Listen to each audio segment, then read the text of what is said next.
Hey there guys, it's KAuss, WRX from the Reddit forums. Just want to go ahead and show you guys my deck today because I had a request for somebody to show off what I was using in rank 1. Just to show that I currently am at 5307. I haven't played for a week. Yesterday I went from, I like to say like 4600 to like 53. Just played games after games.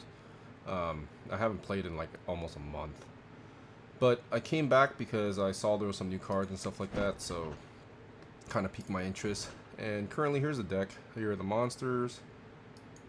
Here are the items. Now I could have simply done this with just a couple of pictures, but the reason why I wanted to make a video is because I got my mic working and I figured, I might be able to, I don't know, talk a little bit about the deck, not so much just show it, because when I built this deck, it was not intuitive how to play it, because every card's important, and that's a sign of a good deck. And it's really hard to know what I could sacrifice, what I can't. And as I played the deck, learning to skip turn 1 was huge, because this cost on the monster side is so high. I had to balance that out with really cheap items. And also when you're skipping turn 1, learning how to play without one of your major cards like Blue Dragon or Chaos Dragon was huge. I have yet to lose Banner Parrot. I don't know how this deck would play without Banner Parrot. I would assume that it would have been hell. But yeah, losing Banner Parrot in this is like really bad, because Banner Parrot is really meta right now.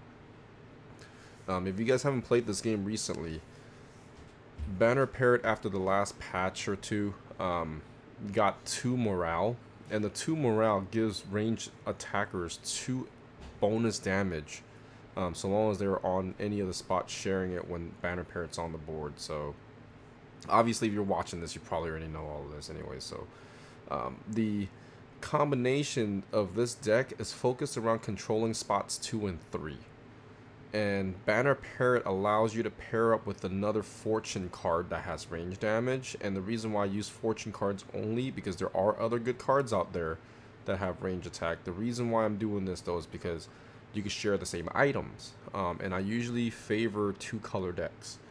And KAuss is some of the best tanks in the game. You got Blue Dragon, who for a very long time here has been known to be one of the best cards, if not the best card in the game. I've always said that it was one of the best cards. After the last patch though, the power gap is starting to close a little bit. Chaos Dragon is really good. A lot of people don't know how good this card really is, and it's really undervalued in my opinion. But yeah, like KAuss is known for the good tanks, and the best range faction or color that you could sort of call them is Fortune. And Banner Parrot's the leading reason why. They have some of the cheapest support cards for that. This combination makes it so that you're really strong up front, really durable, and you could dish out a ton of damage really quickly. And the main thing about this deck is that your monsters naked do damage.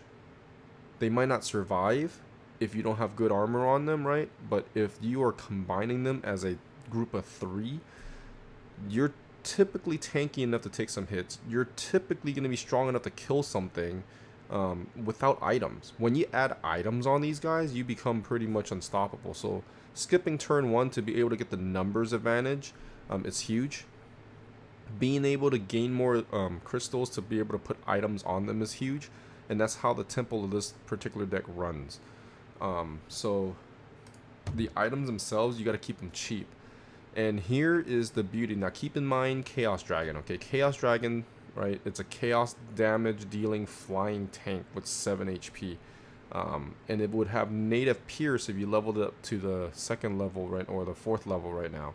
I don't think that expenditure is worth, especially with the item that I have. So if you look at the items list, first off, let's start off with this guy. This particular card here, Magic Detonate, is probably the best flash card in the game, and here's the reason why. It deals magic damage. We all know what that does. It ignores armor. So when you fight something and it dies, great, whatever, but if it stays alive with 1 or 2 hit points and it just pesters you all game, this could kind of get rid of it regardless of the situation. But here's the thing. If you fight something like a Blue Dragon and it has 2 hit points left, unless that guy's got another major tank in their deck, they will put an armor on him. And when they do, This will not only get rid of the monster, but it will also get rid of the armor card. So if they have 5 crystals on the turn prior, they drop Blue Dragon, and you do whatever damage without killing it, on the next turn they will get 3 crystals. Until you kill Blue Dragon, they don't get that crystal back, right? So they get 3 crystals. If I were to drop Fighting Gloves on it, in hopes that I could keep it around for one more turn, right? Every turn that it lives, it procs flying or whatever the heck it is, I get one more turn to regain tempo and try to get that elixir back, or the mana back, crystals back. This card could literally bait out that armor and then kill Blue Dragon. When you look at what the cost is on the cards that it destroyed for what you pay to play it, it is insane. This is why this is the best flash card in the game. Now, there are times when killing armor is better than doing hit point damage. It's obviously when they have more hit point than you have attacks. And what I mean by that is not damage. If you have, like, say, 3 attacks, right, and it takes you 2 attacks to kill an armor, you might as well use something to kill armor and then get 2 attacks on their hit point, right? So there's few times where killing armor makes sense, but in general, in practice, you're almost always better off with magic damage, especially with ones you can't reflect and you cannot stop. You always have to have the thought in the back of your mind: when I have a low HP monster, is it worth me putting something on them to protect them, because they can go with 1 flash card, and that's 2 cards that they would have eliminated with that one. So it's a thinking game, it's a psyche game. This card is really, really good, but it is not unsackable. I sack this card a lot, and I typically sack it early on in the game, because I have so many good items, I could come back from it. And that's kind of the general consensus too when you're sacking cards in this game, is you want to see what you have behind it, and if those cards could win you the game. If they can, you could be pretty comfortable sacking any card. And I usually favor sacking the cards that I have doubles of, except for this armor. This armor is pretty important because my KAuss cards are purely there to tank damage, and this is the cheapest combination that I could get out there, and it's a 5 armor to be able to tank that damage. I'm usually not sad if, like, I skip turn 1 and one of these go because I have a second, but I almost always want to have at least 1 on hand, just because of the fact that it's such a good card for 5 armor, and you also get piercing, and all my cards could benefit from that except for Acolyte. So yeah, KAuss Dragon, like, innately has this, but not having it means it saves me 1 cost in material, right? Like, I could drop this on KAuss Dragon, and I could still get the pierce and the 5 armor. So this saves me from having to really upgrade KAuss Dragon right now, which is really neat. And then you have Fighting Gloves. Fighting Gloves, once again, if you look at what I told you, right? Think about KAuss Dragon. It works amazing on KAuss Dragon, even more so than Blue Dragon. This glove could usually keep them alive for 2 turns. Gives them 1 more type of attack, so you get 2 attacks. If your chaos damage can't kill the armor, or it does kill the armor, then you could follow up with the melee attack to do damage, right? Really, really good. When you have multiple different attacks, it's really powerful. So, huge item on KAuss Dragon. And Acolyte benefits from this as well. Remember, Acolyte is my 3rd tank. So you have Armor of Darkness. The fear on this alone is worth the entry level cost, because there's not many items in the game, if not any other item in the game, that gives you fear right now. The double strike is nice, but it's negligible. The only real thing that benefits from this is Blue Dragon. In fact, I put this armor more times on anything but Blue Dragon, just because of the fact that positioning is so huge, and having them out of position means more than having the bonus with double strike. Like, my spot 2 and 3 does so much damage that the double strike is negligible in that sense. Like, I could have a turn where I do 12 damage from spots 2 and 3 sometimes, and you wouldn't even need any extra damage on top of that. So this is purely here for the fear, and I think every deck should have at least 1 of these, because some decks run 1 major tank and they armor the hell out of them, and this just totally eliminates it. I mean, it completely just bypasses it. But fear is also something that people are starting to be aware of, and they're really protecting against it. But I'm fine with it. I mean, like I said, I usually use this for armor, and it makes it sackable. So if somebody doesn't let me fear, at least I could use it for the armor. This is the only card, like I said, that KAuss Dragon doesn't really synergize well with, but the Fear works in every position, so it still works.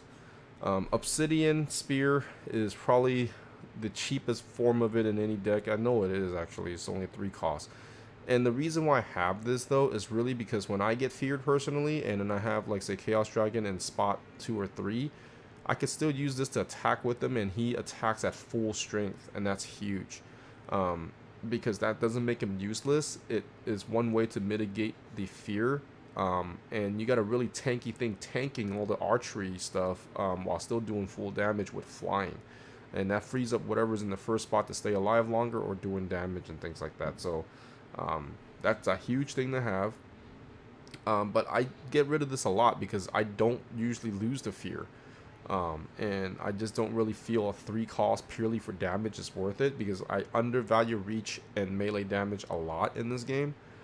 Because spot 1 is not my focus, it's spot 2 and 3. And that's where these two guys come in. The longer my range attackers stay alive, the better my chances are of winning the game.